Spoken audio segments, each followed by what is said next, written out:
ভাই আপনি কি জানেন গণভোট হইব নির্বাচনের সাথে সাথে? হ হ, গণভোটের ব্যাপারে আমিও জানি। ভাই গণভোটে যদি হা জয় যুক্ত হয় তাইলে কিন্তু দেশ পাকিস্তান হয়ে যাইব, ৭১ বাতিল হয়ে যাইব। সাবধান, না এর পক্ষে থাকেন, না ভোট দিবেন। দূর বোকা, তোর এই কথা কে কইছে? আরে ভাই আপনি দেখেন না, জামাতে ইসলাম গণভোটের পক্ষে হায়ের পক্ষে প্রচার চালাইতাছে। দূর বোকা, আমি সেটা দেখছি, কিন্তু গণভোট হইল রাষ্ট্র সংস্কারের জন্য, যেটার মাধ্যমে রাষ্ট্রের মৌলিক কাঠামো পরিবর্তন হইব। তাহলে ভাই জামাত? আরে বেডা, তগো সব কিছুতে বাড়াবাড়ি।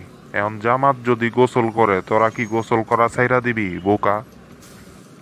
মির্জা ফখরুল সাহেব হা ভোটের পক্ষে বলছে, কালকে টিভিতে দেখলাম। ও আচ্ছা আচ্ছা, বুঝতে পারছি বুঝতে পারছি, ঠিক আছে ভাই, ঠিক আছে।